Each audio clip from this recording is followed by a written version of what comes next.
Welcome to Two Arabs and a Podcast, a show with no limits, dating, business, martial arts, self-defense, and the life of two Arabs in America.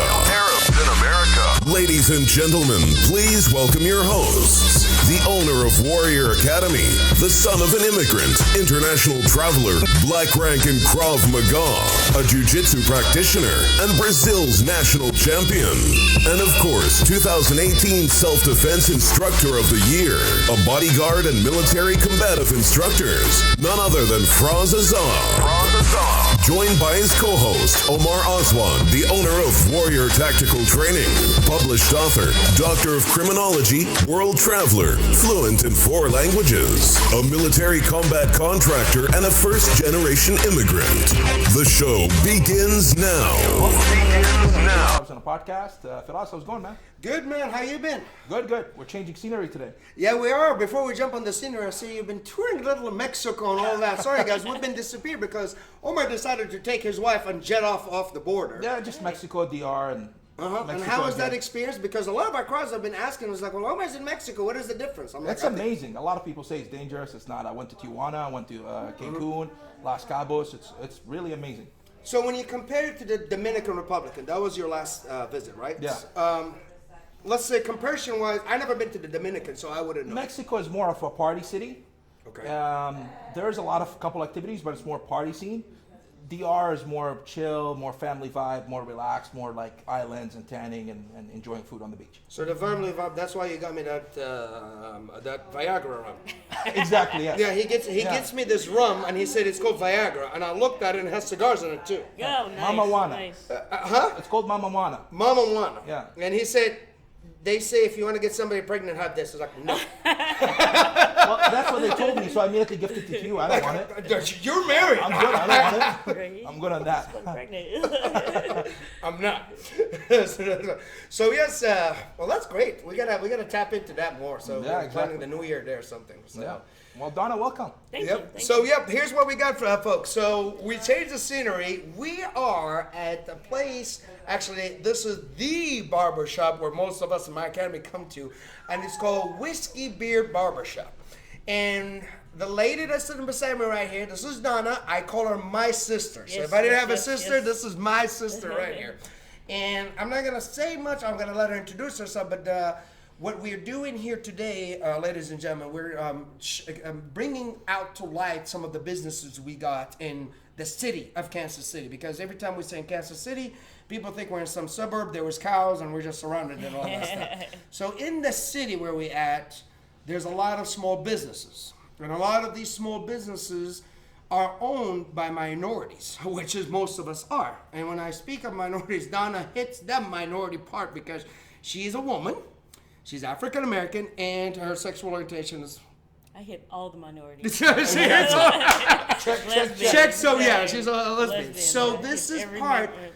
We want to bring her out, and like I said, this lady have done a tremendous job at what she does, honestly. And if you see me always brag about other people's success work, she is one. And Donna is just really a great human being to get to know. Thank you. And I don't know if she's going to go awesome, but yeah. And that she brought something unique. And this is why me and Omar decided when we talked about this, it's not just we want to bring any small business. We want to bring what does this business does. And me and Omar, all of our business that we've been part of a community. And Donna is a big part of a community. And this barbershop is not your usual barbershop. So, Donna, welcome, and we're going to give you the road here. Thank you. So, my name is Donna. Most people call me DA. I legally changed my name to DA the Barber. Really? I did. I thought it would be funny.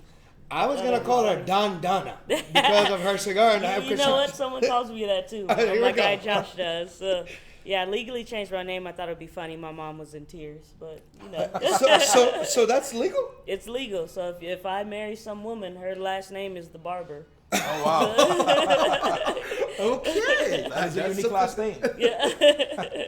So thank you for having me. No, of course. So questions coming up. Of course, we're going to shoot out questions on you, and you know me and Omar and all that. So the thing is, I want to ask, why Whiskey Beard? Gotcha. Okay, so I was actually sitting down one day after meditating, and I just started writing down all the things I love to do. And it was like drinking whiskey, cutting hair, started writing down names. And She has a full service yes, here, too, yes, by yes. the way. Out of it came Whiskey Beard, and it just took off. It was a brand that I just was not expecting to take off the way it did. So It did actually catch my attention. I remember the first time I talked about Omar, because I moved into the city, was it 4 years ago? Yeah. Yeah. And the best thing I ever did. And that's thank when I God. opened. Yeah. Yeah. That's when I opened. So I only know one black barbershop, and it was all the way up north, and I got really tired of the driving down there. That's one.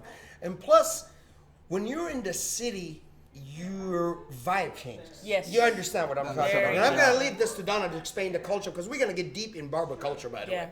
So I've noticed there was a conflict within me Yeah.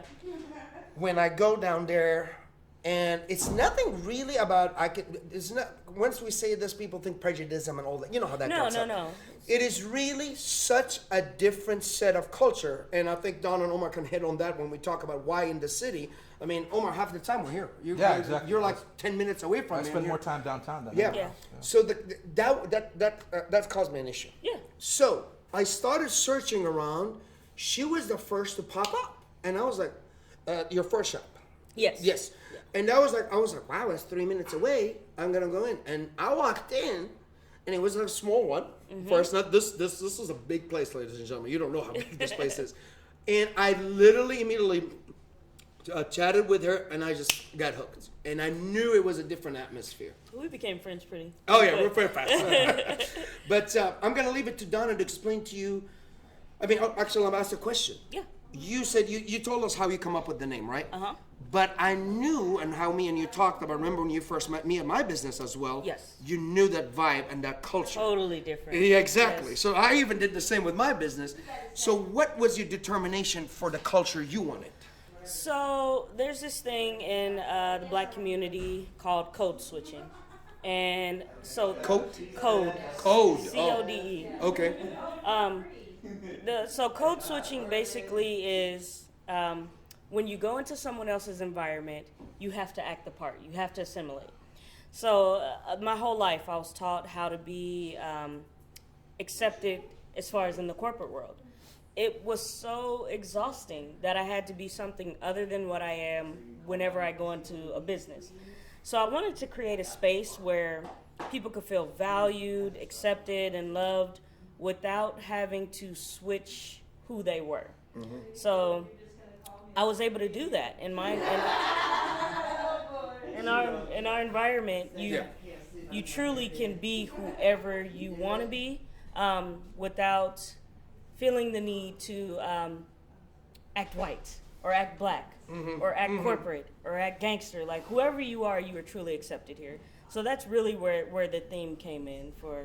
That's the same theme I implemented at my academy. Yes. Yeah, I mean, yeah. when you walked in, Oh, your man, experience. I saw a little bit of everything. I know when she walked in. It was a culture shock to me. Yeah, I know. She was intimidated about that, just the idea. Yeah. And she walked in. She said, "Coach, sign me up." Like- It just took one class. I was looking around like, there's trans people here, there's black There's people, all kind there's of white people, yeah. people.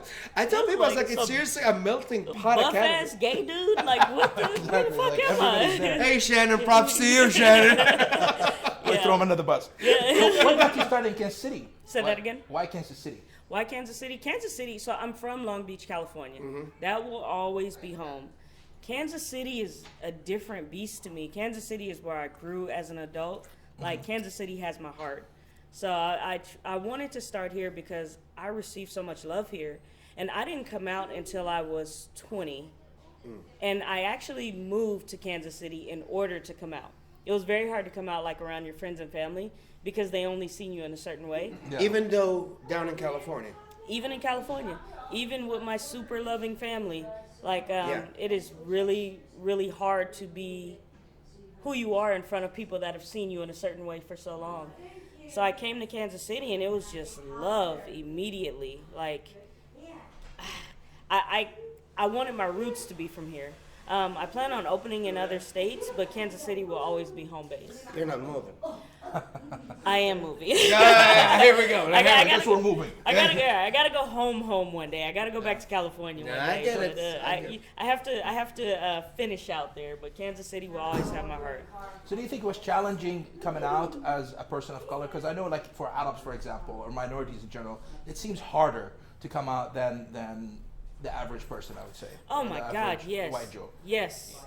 I think our culture is very similar. And when Our culture is very religious. Yes, Exactly. so Yeah, that's religious one. based, Yeah. But you know, I notice that when I sit and talk with Donna, and at least for Donna, when I start talking about this, there's not that attachment of the culture itself. Yes. Of if I ask others, it was like, yeah, you know, it's just like shuts it off. Yeah, But yeah. when I speak with her, it gives the same way when we speak, you know, because we come from a culture.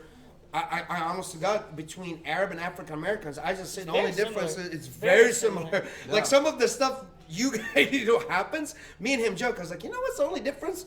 It's just the goddamn language. That's it. And the skin color. That's about it. And I mean, judgmental so many. culture. Oh my God. So many African Americans are your color. Yes, So it's not absolutely, even- absolutely. But it's a very religious background, so it was difficult.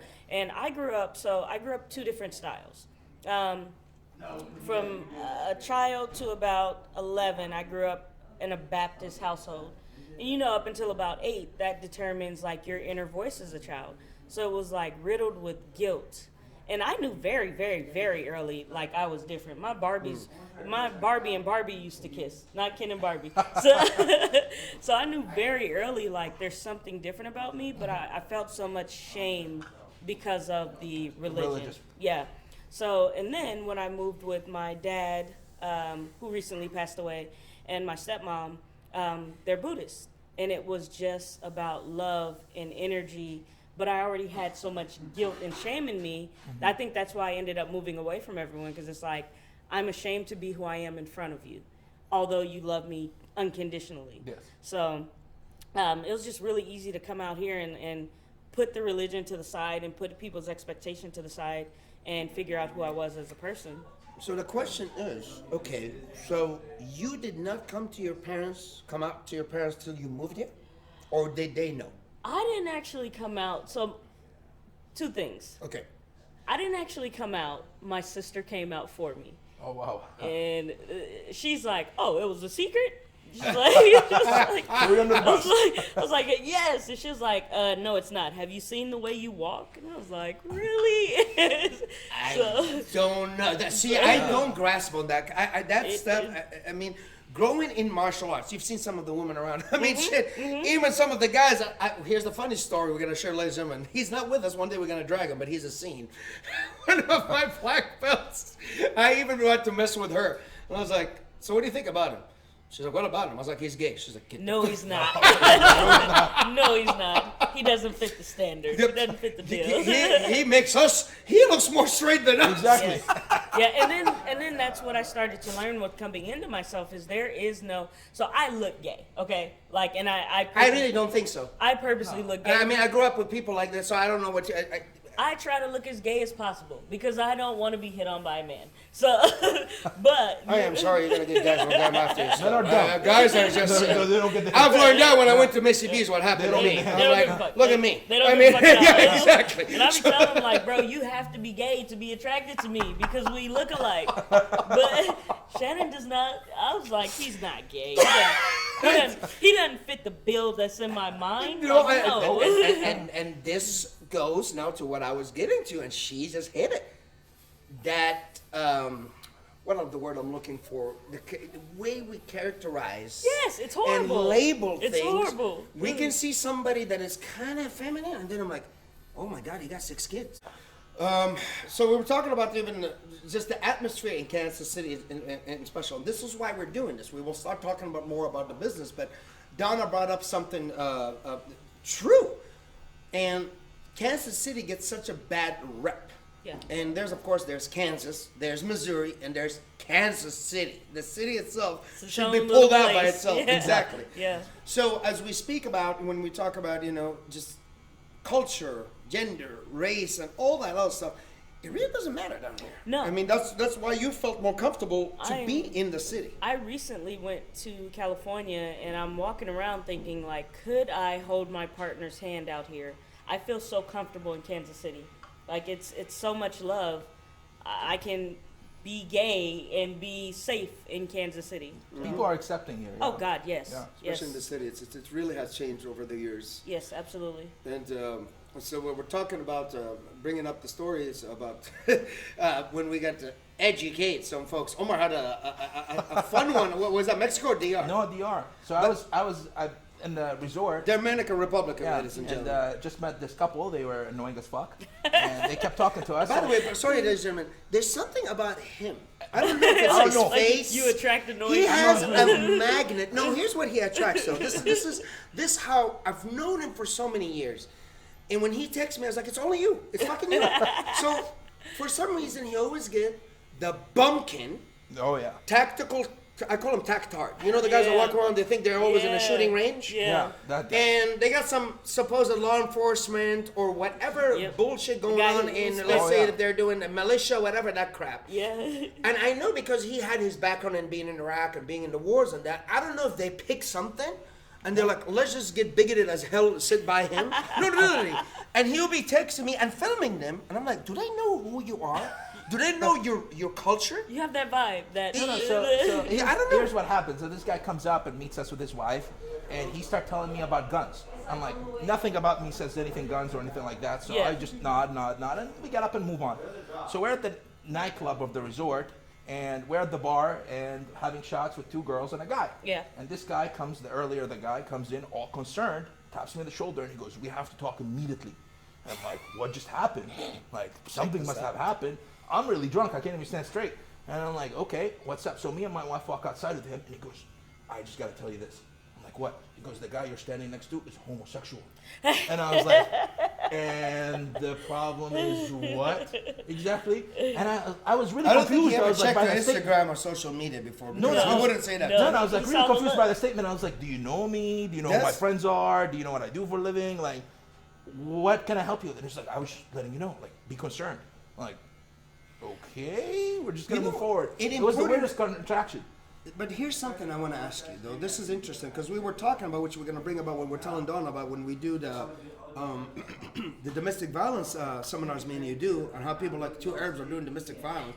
So did he know you're an Arab? Maybe that's why he came and said that to you? Yeah, but he was more. He passed the judgment thinking all Arabs hate homosexuals exactly. and women. But it's first of all, the biggest gay parade, by the way, is in Tel Aviv.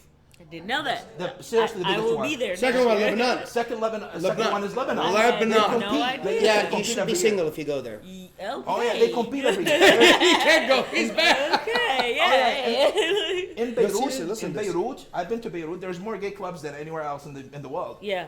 Beirut is literally like between gay club and gay club, there's a gay club, and they're very open. And I'm like, so what's your vision of Arabs? Like your vision of Arabs is what? What CNN and Fox News made us and look the same like? thing Yes, happened in Mexico, but it exactly. happened actually by a gay couple. They were holding hands and talking to me, and they were like, "Where are you from?" And I said, "Iraq." And they immediately go up there and each other hands. And I was like, "Dude, like, Were they Mexicans? You know what's no, they were Arab." And I was like, calm Oh, down, like we're gonna wrap. Oh, I was and like, that's calm down, like, yeah, I another don't thing. care, like- when we said the culture similarity. Yeah. So this is something we've experienced. So some of our new generation blends in. Mm-hmm. And to me, when people look at me, especially me, they don't know what the hell I am. Mm-hmm. They're like, I'm something, but they don't know what it. So I go around, and me and him usually whisper, and we be talking, and then we hear them speaking Arabic. We get excited, and if they were gay, or just say a single dude dating a single woman, as soon as they find we're Arab, they'll stop They touching each freak other. out. Yeah. You know what? And I'm like, we're what is conditioned. We're conditioned. I recently took on a part-time job for fun. I love it. But I work with quite a few Muslim people. Yeah. And I find myself, the people I work with are the coolest fucking people you will ever work with. Yeah. But I find myself not talking about my relationships or sexuality because in my mind, I automatically assume you will condemn it. Yeah. I have not given these people a chance at all. So finally, a couple of nights ago, like one of them asked me, like, do you date? And I'm like, yeah, you know, I date women, blah, blah, blah. And she's like, oh, tell me about her. And I'm like, what? Like, you know, I'm conditioned to think a certain way. Exactly, And yeah. it's as an adult, you have to make the choice to rewrite that story. No, exactly.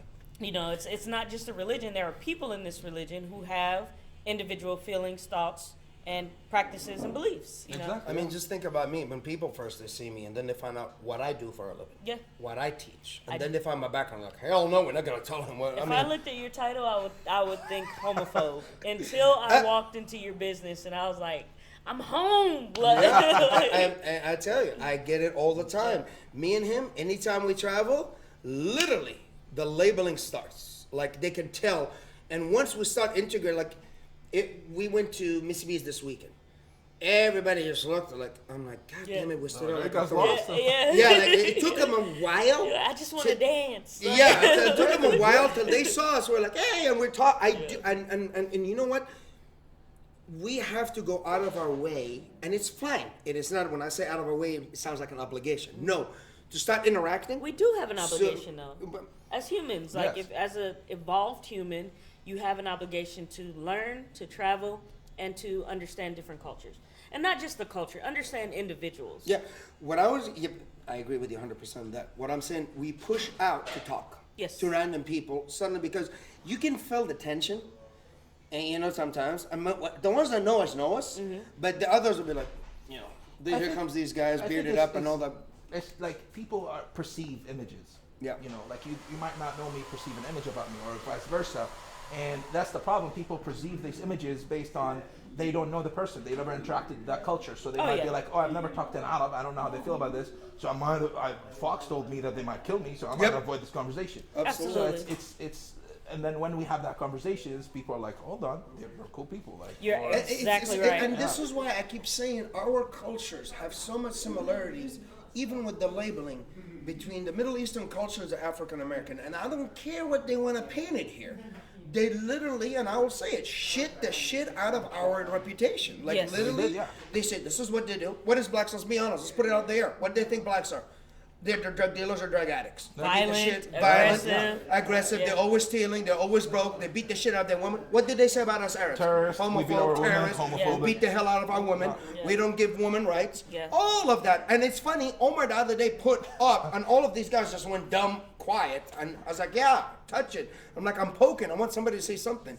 When they talked about the Middle East, can you believe the last, what was it, the Emirates that... the first mission to Arab mission to Mars, 82% of the people working the Arab NASA in Emirat was women. 82%. Wow. First Arabs, Wow. when it was women. Wow. Program that was just set up. I would never see. And I'm that's like ignorant to things that. people don't know. Like our Iraqi parliament, the Iraqi government is shitty as fuck, but 22% are women. Yeah. And I'm like, not even the U.S. Senate has 22% representation of women. Right. But you're shitting on us. Yeah. I posted the other day and they couldn't believe it. My aunt is one of the prominent writers and did a whole poet while the Prince himself, an old man attended, a woman held the stage. Wow. Yeah. She was holding the stage, not even covered, See? and read everything she wrote, and all stood up, give her a standing ovation in the heart of Saudi Arabia. This is why I said if I ever had children, I would turn off the TV and travel with them. Yep, Because 100%. You learn truly more don't about know. people Yeah. with traveling, Yes. you know, than just what Fox News tells you and CNN tells you, and Yeah. they label it, and they're like, what the hell? And as much as we know that they perpetuate a certain story, we still tune in.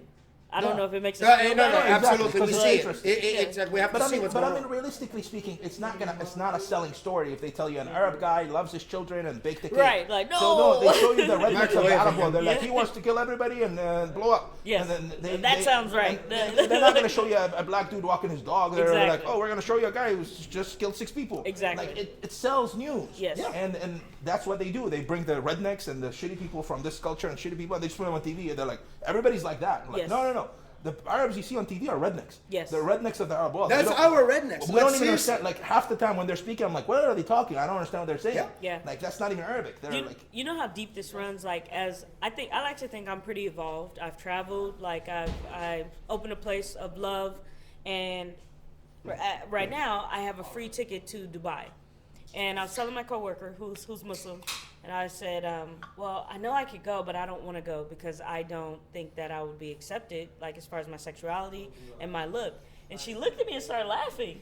And She hasn't been around my family down there. Yeah, like she started laughing. She's like, That is one of the most accepting places you It can is. ever When go time to. comes and we're down there, you're coming. All right, I'm coming. So you got a ticket, good, because Yes. we're planning. We're just waiting for this No, COVID but disaster to even wait. people You'll in the be culture. shocked. Like Yeah. I'm married to an Arab, but she was born and raised in the U.S. And one time we were going to a wedding in Detroit, an Iraqi wedding, and she's like, "What am I supposed to wear?" I said, "What do you mean? What Your supposed to wear?" clothes. Your clothes or a dress. And she's like, "But it's an Arab wedding." And I'm like, well, "What does that have to mean?" Yeah. And she's like, "Do I dress conservatively? Do I dress?" I'm like, "Wear whatever you want." Yeah. And she wore whatever she wants, and she went there, and she's like, "Oh my God, I'm surprised. I've never been to an." She's Arab, Yeah. but she's never been to an Arab wedding, and she's like, "What the hell? People are actually dressed normal. People are drinking and partying and Hey, doing well, drugs." I do it and- in my culture. and I was like- There's been weddings, funerals, and things I did not attend because I'm a masculine-centered woman, and I'm like, nah, they're all Baptist. I ain't going to this. Like, they gonna want me to wear a dress. I've I ain't done the doing that same. shit. I'm guilty as Like, well. Yeah, like like at some point you just realize that you have to unapologetically be yourself, Exactly. no Yeah. matter how people receive you. Yeah. So what do you think is the biggest challenges of coming out and being a business owner? Do you perceive people coming out first of all and be like, "Hey, I want a male barber," and "Hey, I don't want a gay barber"? That's a do good you have especially things like that? because You know, 'cause- the culture, my understanding, by the way, I want to bring this because we kind of jumped up on stuff. The culture of barbershop, to us, where we come from, the African American barbershop gives us a little bit of comfort of back home. Yes. Yes. And I tell you why.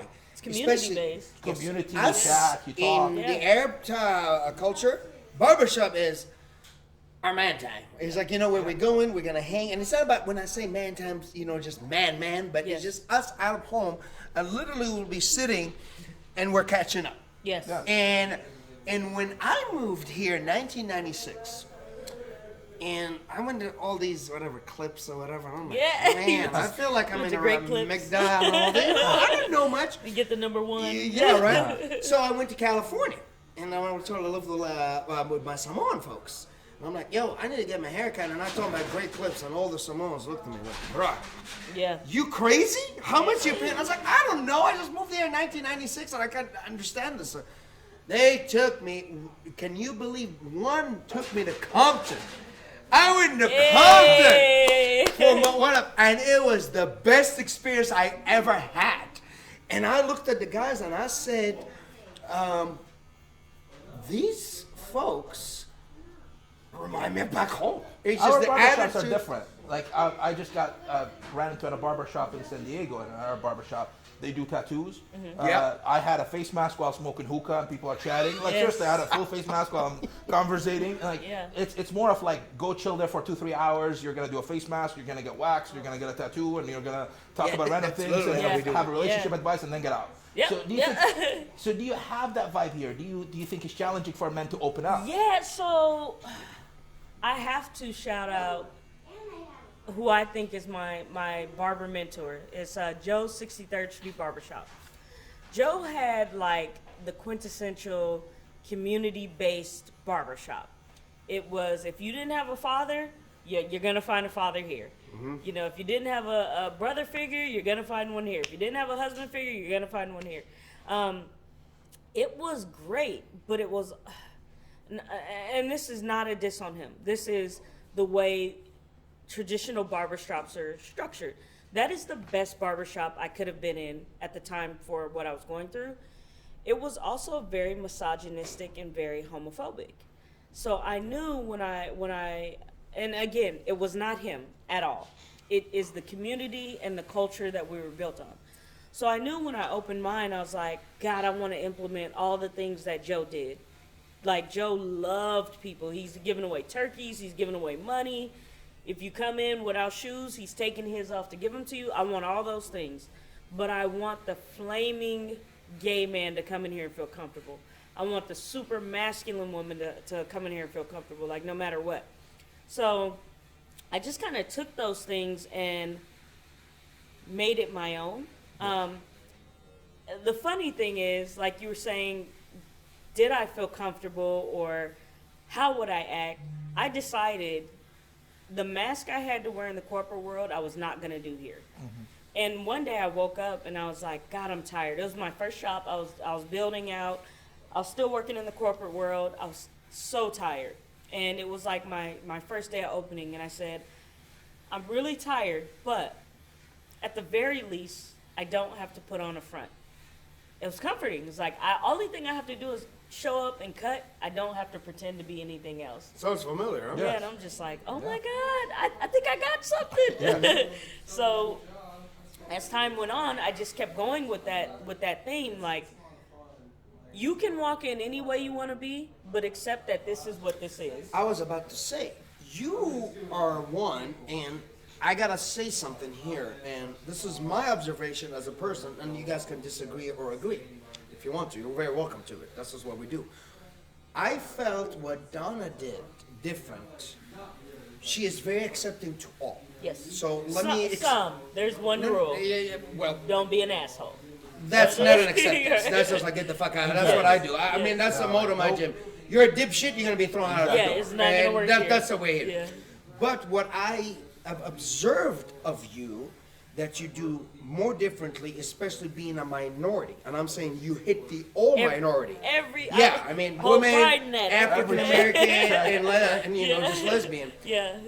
You also make it comfortable even for the straight man to come in that has no issues with anything but wants to come in for a cut, because I watched you and I'm observant. And I watched you even go out of your way when someone comes in, and you can tell there's a shock when they come in. They're like, first off, I don't have a beard. And like, exactly. You're the owner, and I'm black, and I'm a woman. They are not expecting me. That's a shock. So exactly. And I've seen, honest to God, the one down there, this one already established. This is Donna. This was Donna's home. Yeah, different. Down there, she was just starting up. And it's right on the main street. So it's more opening to go in. Here you have to know her to come in, which is good, because you reach a certain level in business, as I did in my business. You have to know us to come up there. We're not obvious anymore. You have to know where we have to come up there, and that's how I want it. That's how you become established, and you are. So I noticed, but when my observation over the years down there, she has never put an unfriendly vibe to anyone coming from the door. And literally, I always laugh when I'm getting done and I'm watching the shock atmosphere, and the dude walks in like, oh, you know? And like, come on in, there's a party going on. And man, they become life customers, and successfully she has done that.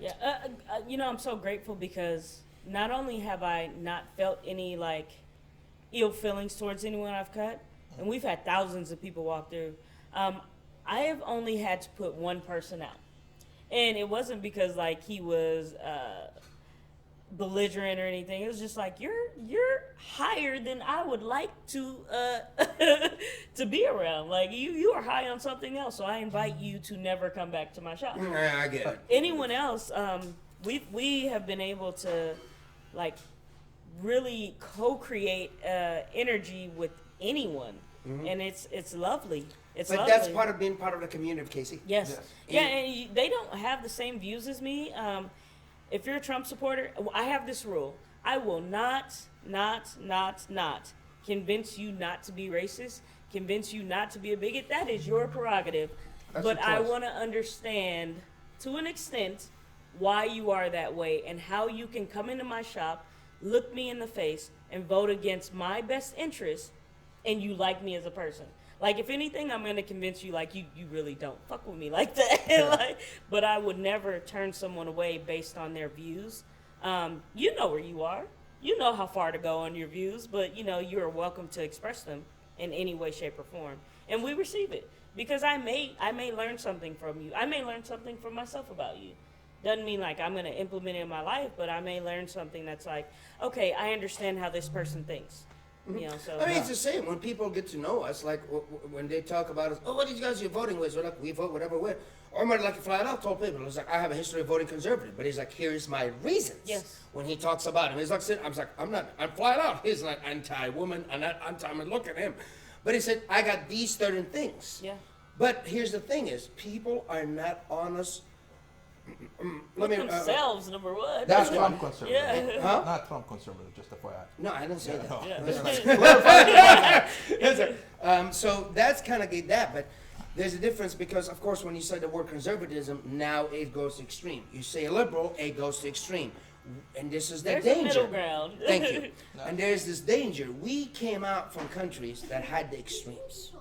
I've witnessed it. I've witnessed the good times, and I've witnessed the hard times, and how ugly humanity can become. Yeah. And I never want that, nor I want it for my child. Yeah. And unfortunately, he had to view some. Yes. Not to the extreme, but he did. I think it was to the extreme. Yeah, I mean, I know he been to the stuff. Yeah. I mean, it was just kind of few to some of the things I've seen, but yes, I mean, but that being said, I do believe in balance. Yes. And that's what I commend you. I mean, this is what I actually not commend. What I really cheer you on is the balance you brought in. Thank you. Especially to this industry. And this is why I want to bring the focus back to the barber industry is misunderstood. And it's also labeled one way. It is not labeled the different other spots. Same with martial arts. When people see me, they think I'm just fucking tactical. I got guns and axes all over my fucking head. You're a teddy bear. Here we go. No, But you also beat somebody's Don't ass. let that out. I'm not gonna make money that way. But, You're loving, but you'll beat somebody's ass. Okay? but see, that's the thing. And when certain people start knowing me like her, it's like, oh my god, you're like a teddy But bear. you know what the thing is? And it's the same with because to cut you off. I will- Omar is a gun instructor. Yeah, I mean, And everybody will think he's the one with a bazooka shooting at the flags and everything and going crazy. And I was Not like, carrying he's it out. literally the total opposite. Yeah. When they see his woman, they even left him. He's like, that dude is married to that woman? I was like, yeah, what's wrong? He's like, I wouldn't have imagined. I was like, I know. She takes control of everything. Margie has her own ways. We just sit in the back and Omar's like, yes, dear. Sure. Let's how let you know her do you're it. but here's the thing. I Yes. moved here in 2009. Yeah. And I think a lot of in America, whether barbershops or general culture, is either black or white. Yes. And what I mean by that is, if you're an alpha male, you have to be douchebag. If you're this way, you have to be this Yes, way. yes. And if you're tattooed up, you're a thug. If you're this and that, like that's why I came up with my like Instagram handle or my name, Thug with PhD. Yeah. I'm like I look thuggish, but I have a PhD. Yes. I'm educated. Yes. But it doesn't have to be black and white. And a lot like our barbershops, when I say our, meaning Middle Eastern barbershops. I was in San Diego. Literally, there were a drag queen getting makeup done, and a guy and there was a guy getting a tattoo. Oh, I he have a told me. face I mask, couldn't a believe it. smoking I was hookah, so and happy. everybody's chilling. I was sending videos to Falas. Yeah. But that's the environment. Like for us, it's two rules: barbershops and nightclubs. Yeah. You leave all your politics and religion behind, and Yes. you come in. Yes. Whether you're a gangster or you're a doctor, you take your gun out and you walk in and you have fun and get the fuck out. Enjoy. But that's not common in America. I've been to a lot of barbershops and it's like one way or the other. Or you walk into a club and it's one way or the other. And I think what we're trying to say here is you embraced that acceptance for all. It's so funny you say that because my first shop, my friend Will was, he was getting a haircut, and my nephew walked in as a big 300-pound, 6-foot male. Okay, cut his hair, trimmed him up. He walked out as a drag queen, and Will was like, "Oh, that's cool." And that's the kind of environment we have. Is like whatever your views are, your political views or whatever, lay them down when you get in here and just experience people. Exactly. Because you'll have a different view, you know, and it may lead you to vote differently. It may lead you to treat someone differently. It's all relative. It's all important. You know, like I was right next door to Hamburger Mary, so I think my customers, I had a lot of frat boys, had a lot of CEOs, and I had a lot of drag queens because I'm right next door to Hamburger Mary's. And we found a way to just collaborate and all. enjoy each other's presence at the moment. You know, when you walk out the doors, I don't know what you're going to turn into. But when you're in these doors, like, you're just going to love on the people that are here. You know, speaking of drag queens, and it's funny, I'll speak something from history, and believe it or not, in the music. Guys, help me out. My memory's bad. My brain is just terrible sometimes as I age even. Oh, headshots. Anyway, what was that guy? Boy George, Karma Chameleon. So I'll tell you a story. I grew up, I lived in England with my dad. So that music was all over. Karma Chameleon and all that stuff. So to me, growing up, it did not, I looked at him, I was like, oh, well, you gotta understand, England in the 80s looked way different than what it is now. Yeah. So we had something called punks, which the guys with the mohawk and the chains, and they were terrible. Different than what it is now. There's now, you're like, what are you? And they just look at you, they got a mohawk. I was like, that used to give a weird vibe Exactly, when I grew yeah. up. Those are the ones who pull out the switchblade knives and all that shit. So it's funny. So when Boy George was around, I looked at him, I was like, well, I was a little bit as a kid looking at it. I was like, well, that's some guy with a makeup. I never understood it. Yeah. Never had an issue. I have the most, believe it or not, open, loving parents ever. As my father, you know, we had our thing, but what I'm saying is he still has that open-mindedness about other people's sexuality. He told me, he was like, well, I got to tell you something, son. You know, because he loves his music too, and I listened on my back when we had those big records, you know, I was like running around singing that shit. So anyway, he told me, because he knows I always liked, I got martial arts because of my grandma. I love boxing. That was the first thing I got into. He's like, he's a good boxer. I'm like, ah? Yes. Well, no, see, and he was like, no. He was like, I've been in a place where he beat the shit out of people because his dad was a boxer. 20, 30 years later, down the road, I meet my mentor. He bodyguarded for him, and he told me he witnessed, and they were the bodyguards for Boy George. He couldn't get involved in one situation in England. He beat the shit out of drag queens that were hitting on him. Yep. And here's Boy George boxing the hell out of everyone. Yep. But here goes to the idea. When people say, oh, just a drag queen walked out, I was like, hey, you never know who you're messing with. Doesn't their lifestyle represent their skills or their mentality? I tell my straight male friends all the time, don't fight no gay man. No, especially drag queens don't. Number one, they've been fighting their whole life. Yes. Thank you. They have nothing to lose. Mm-hmm. You have your machismo to lose. Yeah. Like, don't fight no gay man. I give you one experience. So when I was living and working in Miami, we worked at a club, and I'm not bringing the name up, but the club was like almost where the movie The Birdcage was based on. Mm-hmm. And me and my homie back in the day, he was like 6'3", 6'4", black dude, funny as hell. He was fine. So every time there was a part in the damn night where they say it's raining men, so we have to take our jackets and swing. I know, me standing doing this. I tell you, but I have had them. I know. She's like laughing. We look like from the movie Twins, like Danny DeVito and Arnold Schwarzenegger, and we have to hold the jackets and do this while it's going. But the funny part about this, those motherfuckers have backed me up in fights more than any man or woman. I got in a position one day, I threw this dude out. I did not know he was some gang crap. Mm-hmm. Then 6 of them came. I had 20 drag queens behind me standing. And I'm like, what's up? Do you know how confident you have to be to walk out in this world with full-face makeup as a 6-foot man? You beat me to it. Exactly. And they were all 6 foot plus, of course, at the heels. And they were like pulling their wigs. I was like, are we going to do this? Oh, they getting down. Hey, it was fun.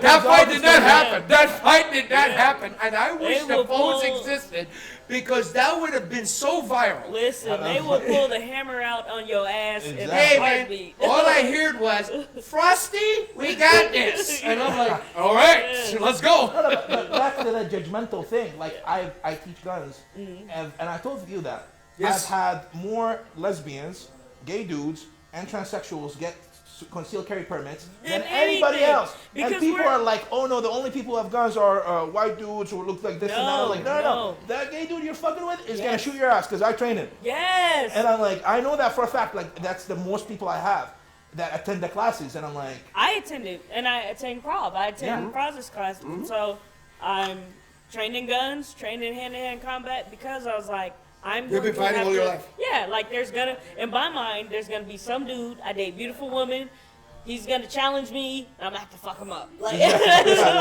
exactly. In my mind, that's what it is. It's like, I'm ready. I have to kick your ass now. Yeah. And it goes back, it's just like she said, don't mess with them, they've been fighting all their lives. Whole life. Yeah, you gotta be so confident. 100%. So, go into that. Now, before we step into deeper when it comes to business, what has been the challenges for you as a woman, as a black woman, and as a lesbian when you decided, I'm going to do a spot? Because right now, you're known here. I am. You are known. You are the queen when it comes to that. Kansas City. Yep.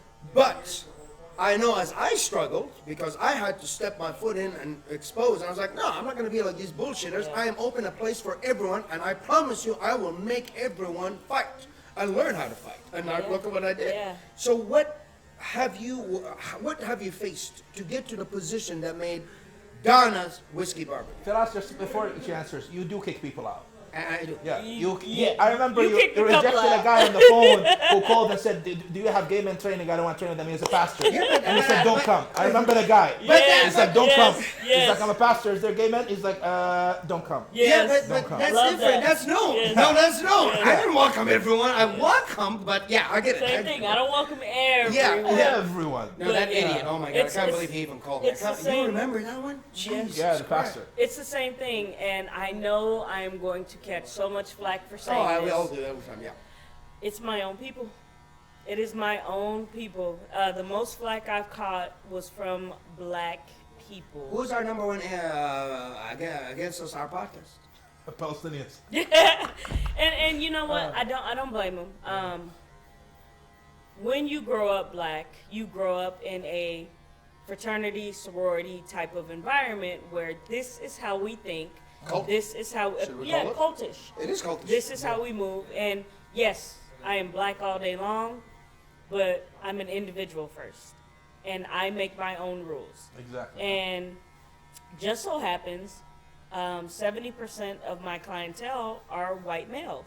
But you know what? It's white males who are allies, who want to learn, who are accepting of all. So a lot of times I get, you cater to white people. And I'm like, no, I cater to an energy. And there's no color with energy. Exactly. This is a learning environment, learning, teaching environment. So if we have people who want to come in and collaborate, and this is my culture, let me understand your culture, you can ask all the questions you want here. Like, Google some shit first. Like, don't ask me what the Tulsa riots are. Like, come with some information First, and yeah. ask me some questions. But yeah, that's been my biggest pitfall, is my own people saying this should be a safe place for your people. And I'm like, I hit 46 minorities. Yeah, What you are do. my people? You know. Yeah, that's So- what I was gonna say. I mean, it's really funny. See, again, we go back to the similarity of cultural behavior. Yeah. This is the same. What you said is what he gets and Yes. what I get Yeah. on a daily. If I ever, until this day, I resisted because, like we talk about feeding into negative energy. Yeah. If I ever show my DMs or he pulled his DMs out, it would literally make my culture look like a bunch of animals. And it's not that. And It's, it's not- the extremists. It is. Thank is you. the extremists. But that's what I say. I refuse to put it because I'm not gonna let the few be So the answer to all the majority, because we're not like this. And let me just say, and I hate to have to do this, but let me like pull out my credentials, like my black card credentials. My stepmother is a PhD in ethnic studies, Chicano studies, black studies, women's studies. Wow. This is a woman I was raised by. Oh, wow. You know, like I'm black. Like I support black businesses, all those things, but I'm also an individual. And because of the things that I like to do as far as hobbies and moving around, my friends tend to be white males. It's just by design. Like, I want to kayak. Like, people ain't getting their hair wet. Like, you know, I want to do all these things. And it just so happens I'm country as fuck. Like, I want to hunt and fish. And most of the people that I was around were white males. And I appreciate it because they showed me a different side of life. They showed me, like, this is the smallest thing, but my white friends just dance and they can't dance. Okay, I can't dance either, but I can't. That's, I laugh because I was like, here we go. That's a point. That's a point off of my black card. But I would never dance in the club, and my white friends were like, "Live your life. Look at Exactly. us." And I'm like, "Thank you." Like, Just thank gotta you. try, yeah. Yes, That's one thing I so- gotta agree. Yeah. And I said it to one of my friends. I have a friend, conservative, Christian, but guess what? He loves me. Yep. And that dude, if I ever pick up a phone, I was like, Steve, I'm gonna stand up. That son of a bitch will come down with his Ford 150. Yeah, and shut he's down. there for it. He He's there is for it. so, he taught me something that I knew when I grew up here, because I've been around, I don't know you want to label rednecks or whatever, I don't like labels, but they've loved me who I am, Yes. and I gave the same to them. And Yes. I It's about would energy. really, if a text goes off, these sons of bitches will be in front of my Yeah. house. Like, if something happened to me, I know my friend Steve will take care of it, and my son. And that's it. And you see this, and this shows you what we're saying. Excuse me for interrupting you. Like I said, he comes total opposite polar. Yeah. Hunter. proud country boy. Yes. Christian, but he is so respectful and loving. Yes. He never once I've heard him say anything negative. If he doesn't know, he asks me. He's like, all right, I see this. And he will look me in my eye. Yeah. Explain it to me. Yeah, that's how it should I've be. never heard that man or his family ever speak down about minorities. Yeah, and that's not to say, like, don't get me wrong, my African American friends are so loving on a different level. My friend Tay, like, he stepped up and he's taught me things. He knows my father passed away. He's been a very good influence in my life. Yeah. So it's not to say, like, I don't have black friends or I'm discounting them. I'm just saying, because I've also accepted different cultures, I've kind of been ostracized. The success of Whiskey Beard. What is the success of Whiskey Beard? What is Donna's recipe of success? You know what? I've had... Other than your love and all that, what is... No, it's not other than. That's it. That is it. Really? I've had people come to me and say, like, I need a 6-month plan before I quit my job, and I need to save up a year. No, fuck that. Like, you need to meditate, you need to listen to your inner voice, and fucking follow it. The end. Like, everything you want is upstream. If it's hard, I was raised with this, hard work pays off. You fight for what you want. Fuck all that. Like, you're for real. Like, you're going against your inner self, your inner source, your inner God, whatever you call it. Yes. Do what's easy. If it doesn't feel good, don't do it. If it feels good, fucking do it. But I still want to go back to the question. What is Donna's success? My success is listening to my inner source. Like, I was working a corporate job, and I remember when I quit this job, my district manager was like, I'm worried about you. You're going to starve. Like, you make X amount. I was making fantastic money. Like, enough money to do whatever I wanted to do. And she's like, you have no business plan. You have nothing. And I was like, but my inner source is saying, quit. Yeah. My inner source is saying, open this shop. I never skipped a beat. The only thing I did, I meditated. I got the name, I got the memberships, you know, through meditation, and I just kept following it. I kept following the good feeling. I know people want to hear me say, like, I have an MBA, and I saved a year, and I invested in stocks, and I didn't do none of that shit. I quit my job. And I listened to myself, and it was just like, create memberships. Done. Memberships got me through the pandemic. Like, these people really took care of me. And it was like, create an environment of love. Done. From the first day I opened the doors, I never went without. Like, I never advertised. People have tried to sell me, like, what is it, SEOs? Yeah, I remember that crap. Yeah, search engine, whatever. Yeah. Like, do this. I didn't do any of that shit. I never Same put like you. out a single advertisement. The only thing I did was listen to myself. I meditated to listen to my inner voice, and it said, go this way. And I followed that voice. You dived head first into the risk. Balls first. Yeah. Yeah. Yes. But it was a risk. Oh, God, yes. Yes. Do you think it paid off? Listen, I think about stripping every 3 months. But it's paid off. There's a text goes Yeah. between us. I'm like, it's gonna be today. She's I'm- like, what is it, coach? I'm gonna hit the OnlyFans. Yeah. It's coming. I'm about to get OnlyFans is coming. I'm about to be down in Baklava like every 3 months. But of course, I get human. I get afraid. Yep. I go into like my lowest, vibration. It's paid off. I have not missed a beat. I tell people that I have two vibrations. Either I'm Pablo Escobar or I'm a stripper. Like, it depends on the month. But when you do the numbers, That should be a shirt. Yeah. Yes, That should be a yes, shirt. yes, yes. Pablo Escobar's OnlyFans too. Easy. Make that shirt. But when I go through the numbers, I've made a lot more than I would in the corporate world. Yeah. And I tell people, Not just that. You know what you mean? Look at the connection. I got freedom. The I got city connections. knows you, man. I love people. They love Yep. me. And I wrote in my journal one day, I said, I'm going to travel this world on someone else's dime, and my name will be spoken in a positive way in rooms that I've never stepped in. You're there. It's happened. Now, granted, it didn't happen the way I thought it would, but it's happened so much better than I thought it would. I thought some company was going to pay me to teach people to cut hair.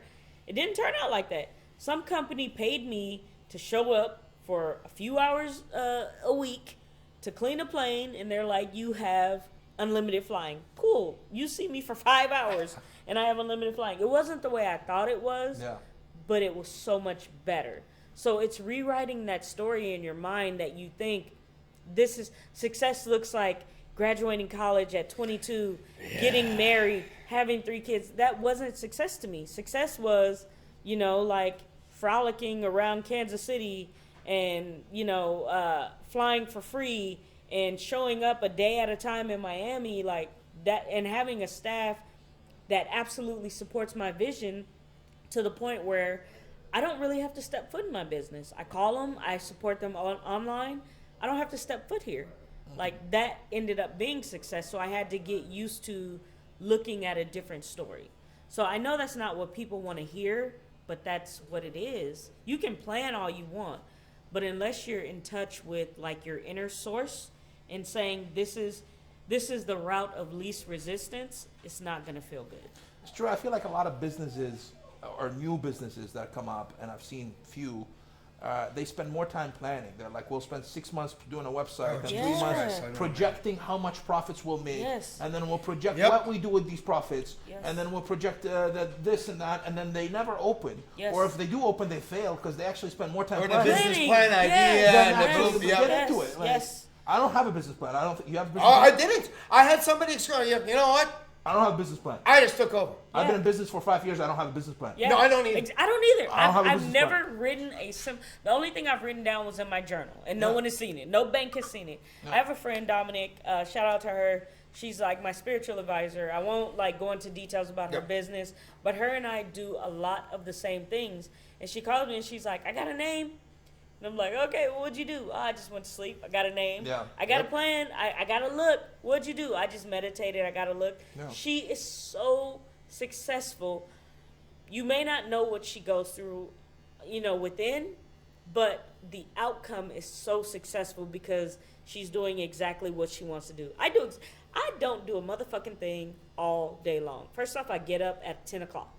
Like, I read this thing and it was like, in order to have a successful life, do these rules. Wake up at 6 a.m. That sounds like torture. That's horrible. There's the one, they got this idiot, and I'm not going to bring his name because I'm not going to give him our podcast time. But get up at 4 a.m., do this and do that. I'm eat a shit. Dude, that sounds like you're going to have an aneurysm. I never wake up before 10 or 11. I know. Even if it involves money, I don't want it. My team knows, you know me. He knows me because you guys are close. I was like, anybody calls me, if my account is not set on fire, or you are set on fire and you're calling me while you're lit on fire, do not wake me the fuck up at 6 a.m. Because here's the dumb shit about this. First of all, I'm not giving myself excuses. But what I've done in my life and what it had done repercussionally to my brain and that, I need minimum 8 hours. And to be honest with you, when it came to, I started doing this bullshit because I had an idiot. And no, I should not call him an idiot. I'm the idiot listening to it. So respect to him, he's not. I am. For listening to it. So this is where I go with this. And you need this on this up. Dude, I did this 5 a.m. shit. And I'm telling you, I did not function normal. I did jobs that required me at the spot from 7 to 7. But you know what the difference? You know what the difference is, and I applaud you for it. This is what true entrepreneurship is about. You have a vision, you start a business, you start it, you let it fucking run. Most people, when they think of the word entrepreneurship, they actually end up being employee hired. They employee runs business. And I'm like, what? Well, you own the business, but you work 60 hours a week. Can you take a vacation? No. Can you go on a day off? No. I know people, I've asked the person, I'm like, you own a store. You make $100,000 a weekend. How are you working every day? Perfect. But can you travel? No. Can you take a day off? No. Then you're not entrepreneurship. You're a slave. You're a slave to your business. And I had a guy who told me very early on, one of my clients, and I'm so grateful to the universe because I've met the right people. And he was like, make sure you create a business for yourself and not a job. Exactly. And he's like, if you were not functioning in this business, would you still have revenue? And that was very early on, and I took that seriously, and I'm like, I don't want to be the face of Whiskey Beard. My barbers are the face. If you ask anyone who is Whiskey Beard, they're gonna tell you Thundercat Louise, JoJo, Gavin, We gotta drag him in Zoe, for a camera moment. you know what I mean? Like, they're gonna tell you, and it's to the point where you're like, who owns it? They don't know. Yeah. And that's fine for me. That's fine. That's what I did with absolutely my fine. academy. Yes. People know me, but honestly, who's been leading? You Yeah. see Ethan, he got the jiu-jitsu program. I got Tyler doing the Yes. MMA and that. I come in. I didn't need that. No, and I'm like you. I needed the freedom. But that's not accepted with the old mentality. Like, No, and that's the thing. That's ego, and this, though. That's by ego the way, driven. this is why I broke up with some mentors. Here we go. She said it. You said something. She said something. Two hit right red. Old mentality and ego. I have broke up with I would call it close to almost 15 years of relationship with mentorship. Okay, because I cannot anymore in my life refuse at the age of 43. I've been teaching for 18 years, self-defense. I've been doing martial arts for 34 years. I did not know till my buddy Dusty told me, and he hit me like a brick. He looked at me and said, do you understand that you've been doing martial arts for 34 years? Mm-hmm. I'm 43. Yeah. And then think about how I'm teaching. I'm like, why the fuck do I have some boomer on my head telling me about these ways, and always every now and, let's be honest. When we get these elders talk to us, we get that insecurity, check yourself moment. Yes. Is this a fact? Yeah, absolutely. You had it? Yes. I bet you had it. Absolutely. But then I thought, this is called to me schizophrenic. And why I call it schizophrenic? Because it's almost that flip that I'm like, I start reverting to the old ways of the thinking. Oh, they say this, it should be this. No, fuck off. It's not. Yeah. This is a new time. This is a new generation. And I do believe, yes, it worked great for your time. How long is that going to continue? Because let's be honest. Let's look at the country let's look at the state of this country. And I don't want to be political, but let's be honest. Have we had anybody lead us that's below 40? No. So I'm talking to people, literally, we have people leading us that do not understand this phone right here, ladies and gentlemen. I'm holding an iPhone and I'm showing it on the camera. They don't understand the function of this. Yeah. How I have a 17-year-old, honest to God, I would text him, son, come down, show me this, and explain to me this. Oh, me too. I My would nephew give showed me him everything. everything. Yeah. And I'm listening. One day there was some wording. I'm like, I don't get this. Can you explain to me and does this mean and why? Yeah. Literally, and I get it. Everybody said, oh, you got such a great 17-year-old. What did you do? I made him be him. Yes. I do not want my Yes. son to be me. Although every now and then I get that kick from my back, from my family, of pushing him, and I'm like, I hold myself back. Because I do not want a spitting image of me. Looks-wise, he is. I don't want him to be me. Yeah. You want him to be Never I himself. want him. Because if I do this to him, I've destroyed him. That's so Exactly. important. That's so important. Even when in my business, when I was telling my friends like how I want my business to run, and my friends have a very successful salon, and they were asking me what do I want, and I was like, it's not feasible. And they're like, no, fuck that. What do you want? And I said, I don't want to come into work before 12 o'clock. Yeah. And they're like, manifest that shit. Exactly. And they're like, what else do you want? And I'm like, I don't really want to cut hair more than 2 days a week. I love running the business. I don't love cutting hair anymore. And they're like, stop being ashamed of your desires Exactly. because people say you should work 10 hours a day and do this. They're like, no, fuck that. Like, I do it because I love it. You don't love it. And Exactly. they're like, talk about exactly what you want. I was like, you know what? I don't want to show up at work.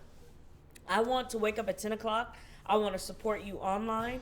I want to give you everything you need, but I don't want to be the face of the business. Exactly. I think people confuse hard work. Hard work is important in the beginning Yes. to get you there. And I did work we hard all in the worked beginning. hard. Yeah. I worked really, really hard to become where I am. Yeah. But now I have family members that call me and they're like, "Oh, you're traveling all the time. Yeah. You're running your sleeping. business? Who's doing? You don't work hard. Oh Cousin so my and so is God. working Do I 70 get hours a week. that? Well, cousin so and so is making 20K a year. Yeah. That's why he's working 70 hours. Yeah, good for him. Good for him.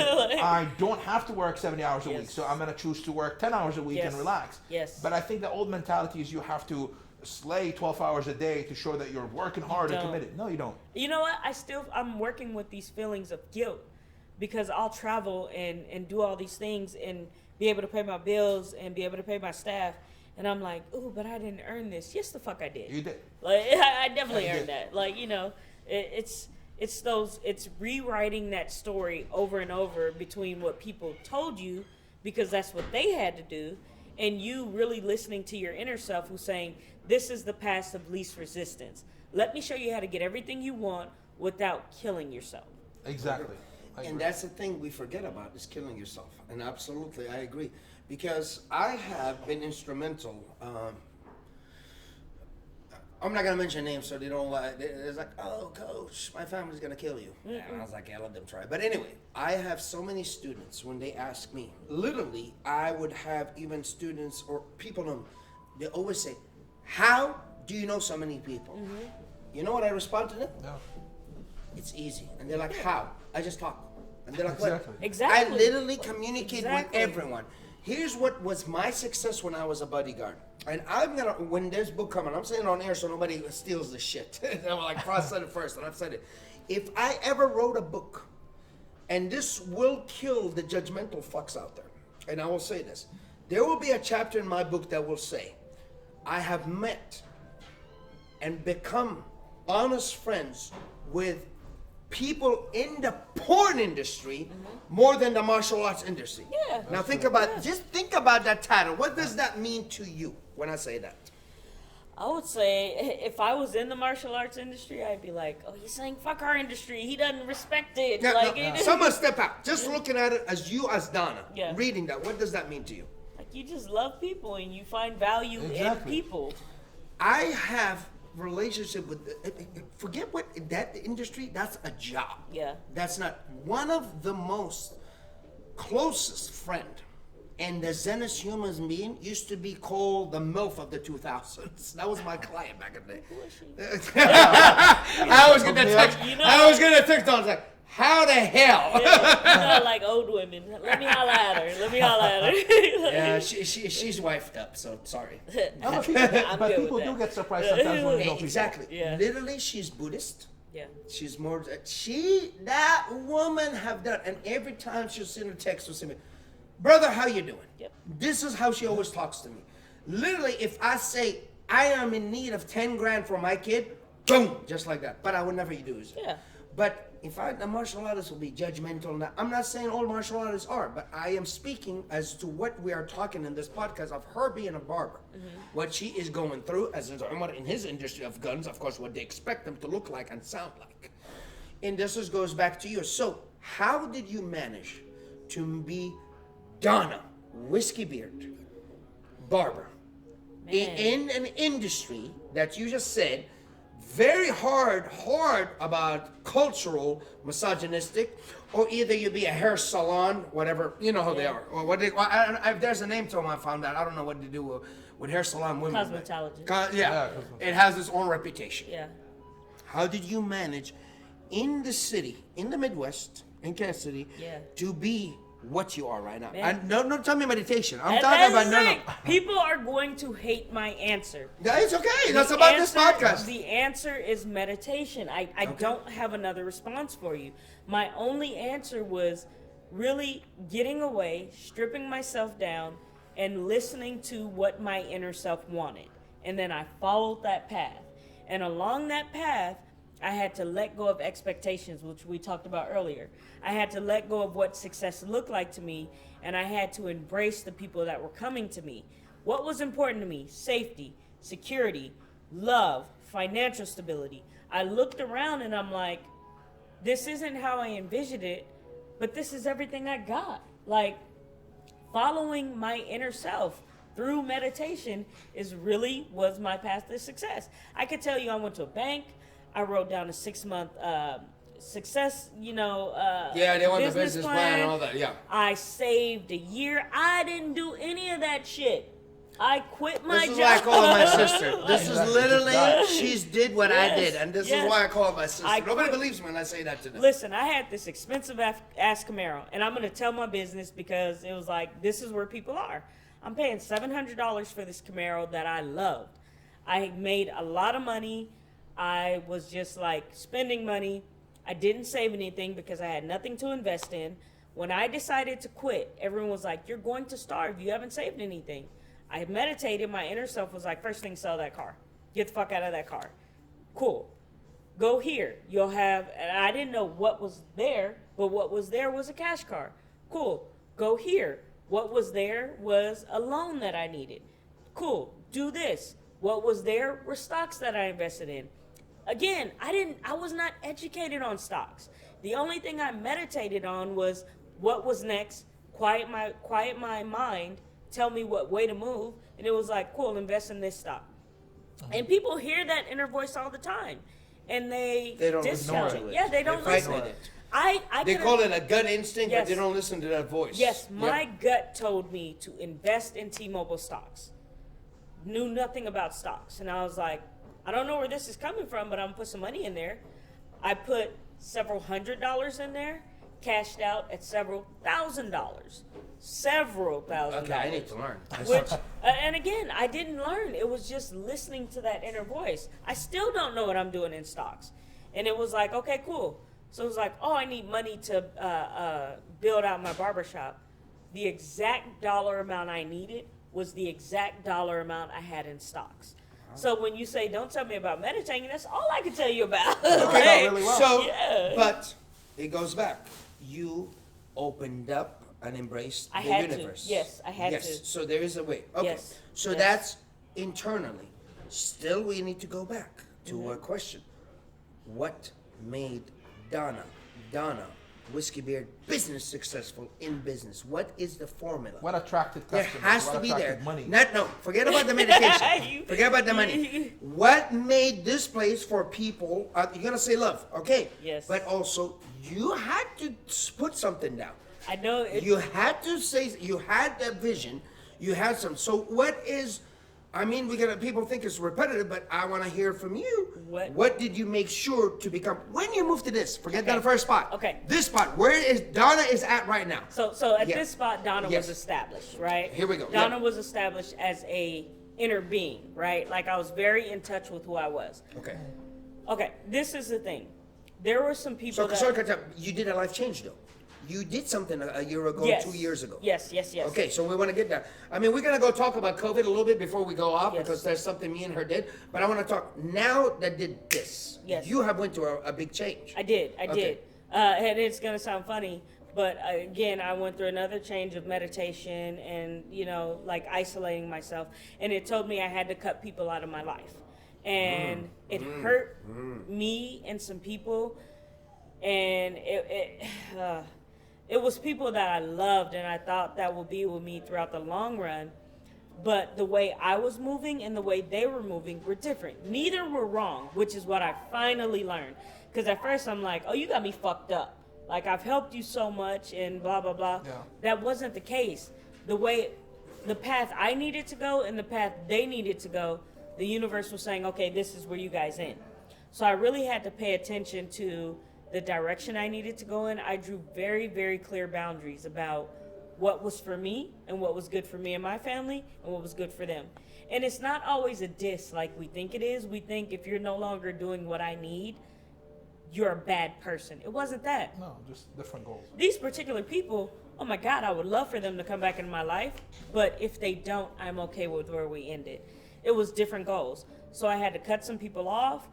I had to really hone into what I wanted, my ultimate vision, which was to be like a high-end corporate barbershop that gave like hood cuts. And it was like, okay. I like that. Yeah, like, how are you going to do this? Like, who are the people that are going to support you? And the people that had been with me for years, I had to let go of, because it was like, I love you, but what you need and what I need are different now. So I love you, but I love me. I love you, but I love me more. Yeah. Absolutely. So again, I meditated and names came to me and it was like, this is done, this is done. I'm like, universe, you bitch. Like, how rude of you. But I believe the universe has a sense of humor sometimes. Yes. Yeah. And it teaches you in the most... Bizarre way. Yeah. Yeah. But you know what? I thought, I employ these people. I pay these people's bills or blah, blah, blah. And the universe was like, fuck all that. These people are good. Like, whatever you guys have learned from each other, because it was mutual. That's beautiful. You didn't They're take it good. personal. No, they're good. And they will be okay without you. And I saw that it was not conceited, but like, I don't know, kind of conceited of me to think that you can only be successful through my avenue. Yeah. These people have their own dreams, so it was like time to cut them loose and let them go, and they have succeeded. And I'm so proud to be a part of their journey, even if it turned out, even if they have a negative, thought of me. I'm proud to be part of their journey because it was like, for this amount of years, we fucked Kansas City up. Like we did our thing, and I just You guys did. I just kept paying attention to like what was next and who was supposed to be in that frame, and it worked out. Like you have no control over your life. You're a co-creator.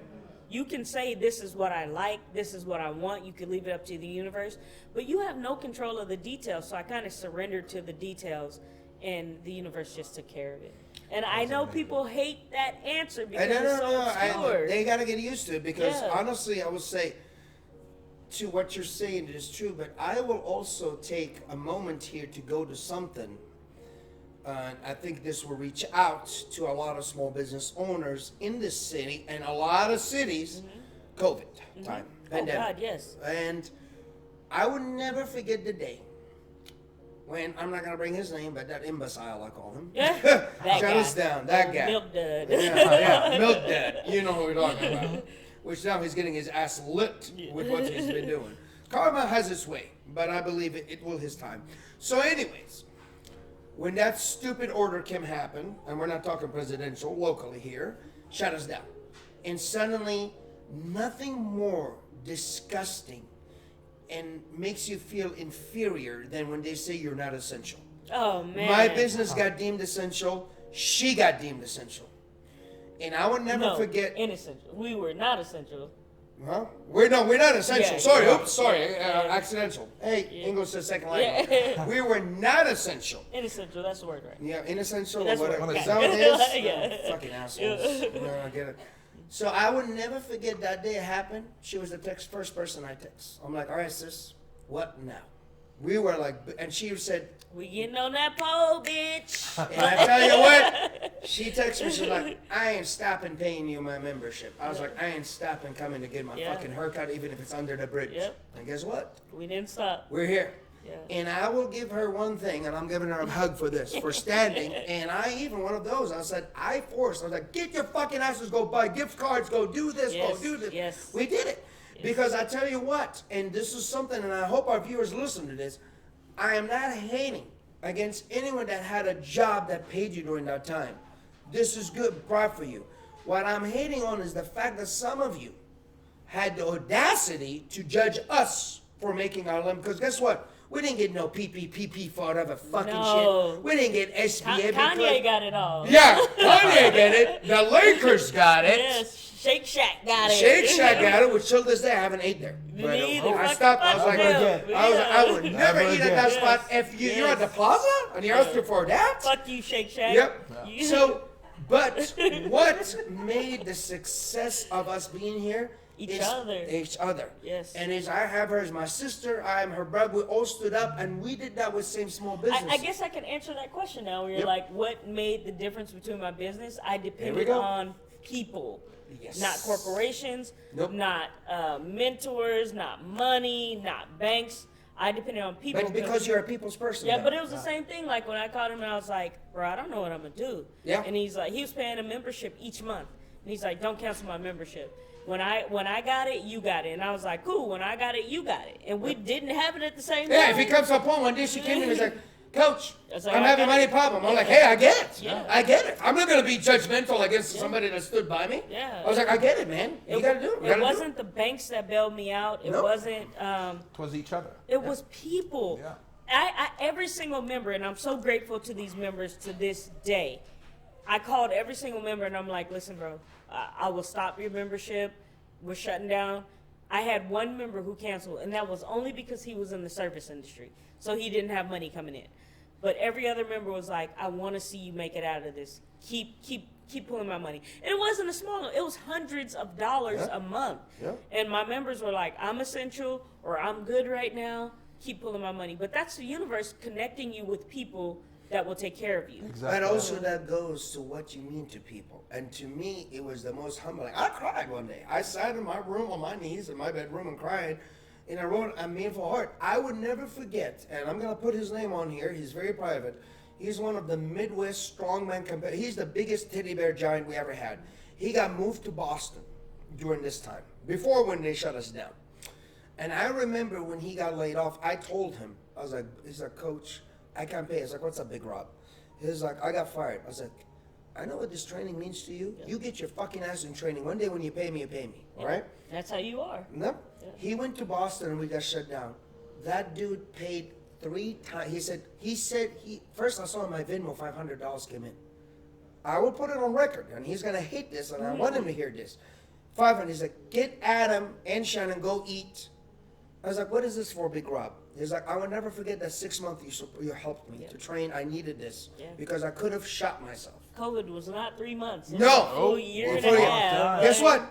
And then he paid that off. I'm like, Big Rob, that means that dude paid till December 2020 a membership. He's in Boston. Yeah. In Boston. Yeah. And all he asked for me to go see him and his wife, and I'm going to go filming there. Yep. Now, to me, not money, success in life, when you have people will rise up for you and want you to succeed when you're down. Yep. Exactly. And that's what you accomplished as well. I did, and it doesn't. It's more better than money. It doesn't even feel like a personal accomplishment. It just feels like I'm It's so aligned with source energy that they bring people into my life that just make my world just so lovely. It's humbling. Yeah, it's very humbling. Yep. It's very humbling. So I'm grateful. I'm grateful to these people. I'm grateful to myself that I have the knowledge to really focus on what's good and what feels good. And I must say, I have the most loving people in my life, from customers to friends to parents to whatever it is. I'm surrounded by love. To staff, I'm surrounded by love. Well, she got beautiful staff. We might want to introduce and drag her. Awesome. Let's drag in JoJo. Come here. Hey. So she's like, no, Louisa, come here.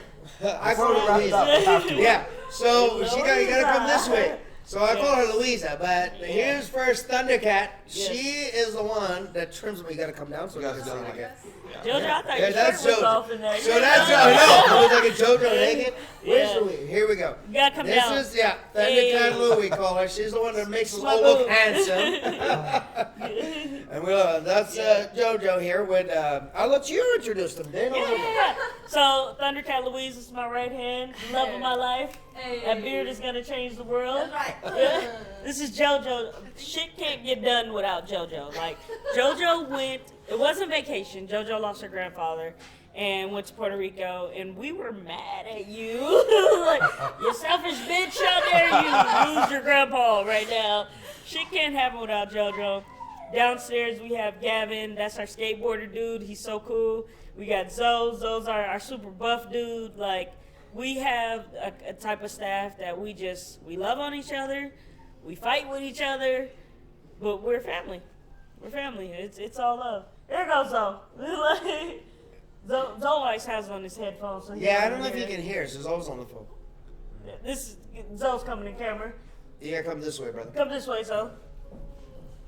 There we go. That's our guy, Zoe. Zoe's one of the barbers here as well. You need any fitness tips? He's not gonna talk to your ass because he's got very few words, but he'll love on you. He's got fitness tips. It's all love. So we got a staff here that really just believes in the vision, believes in each other, and you can't go out and pick those things. No. It has to be brought to you. It has to just align, through energy. Exactly. Through energy and vibration, you got to be very careful with how you feel on a day-to-day. I wake up, I make sure I tell the universe what I'm grateful for. I make sure to meditate so that I can bring those things into my life and recognize them. Because you probably already have them there, you just can't recognize them because you're so honed in on making money or honed in on certain things, or love. I need this type of love. I got a relationship and it was I need love, and it was look around you. I got you, I got my brother, I got my staff, I got my friends. You got Like, that. That's Exactly. love. Exactly. Yeah. Like they taught me love that I've never experienced in my life. So. That is amazing. You're Yeah. blessed. And we thank you for having us today in your shop. Oh, thank you guys It for was an coming. amazing podcast. Yeah. And till next time. All right. Yeah, absolutely, 100%. Well, I appreciate you as always, Donna. Yes, Thanks yes, for yes, coming by yes. and for letting us in. And this is kind of the thing for us. This first time was like, we need to step out. And I'm like, Yeah. you know what? I know a place. Yeah. So, Donna, would you want to give our audience your address and all Yes, information yes, yes. about you, how to get in contact with Yes. you? We will also, as Link Omar up your always, will social put all the media. details and all Lovely, that. lovely. But go So ahead. we are in the East Crossroads Arts District, 1600 Cherry Street. It's Whiskey Beard Barbershop. Our social media for Instagram, Facebook, and Twitter is Whiskey Beard Barber. You can book appointments there. You can buy all your beard products there. Oh, by the way, that's what I use. Yes, yes, yes. You can buy your awesome gay pride shirts this month there. I'm waiting for mine. I got you. I got you. Everything you need is on our website. Please follow us on Instagram. My personal Instagram is DA_the_barber. So either one will link you to the Whiskey And we will Beard. put all that. We'll link it up, We'll yes. put it up in our page and all that. So, in closing, Donna, what is one thing you want to leave the audience? The people that don't know you and now they met you heard you for the Yeah. first time. What is you want to give out to that little, let's say that young, Yes. growing up in a life close to some of how we grew up, and she's listening to you for the first time, or even that teenager, or could be somebody in their 20s, or could be in their 30s or 40s, Yes.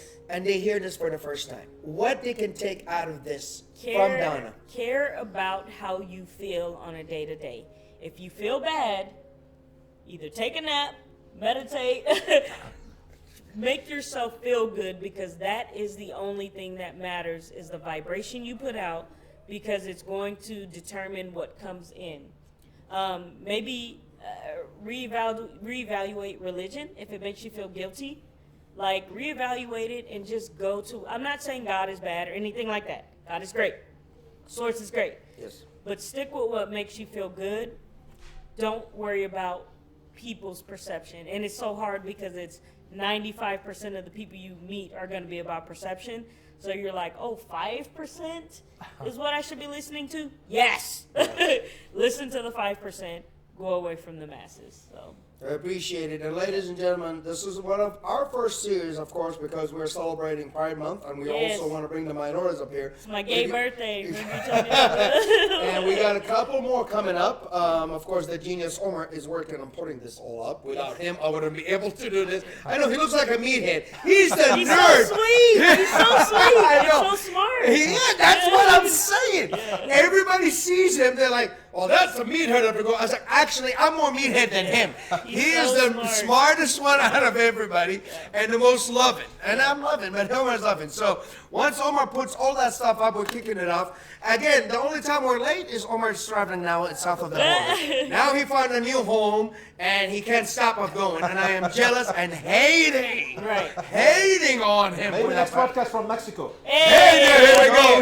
Yeah, free flights over Compromise. there. I do not want that camera on. No camera. Yeah, I might be talking. I just do not want the camera on my face during that time because I don't know if I'm gonna be coherent. Yeah. I can pull that off, but my face wouldn't. So Exactly. let's not do that. Like just audio. Right. Well, Donna, we're looking forward. I'm pretty sure this is gonna be something our crowd gonna request you again because All right. that's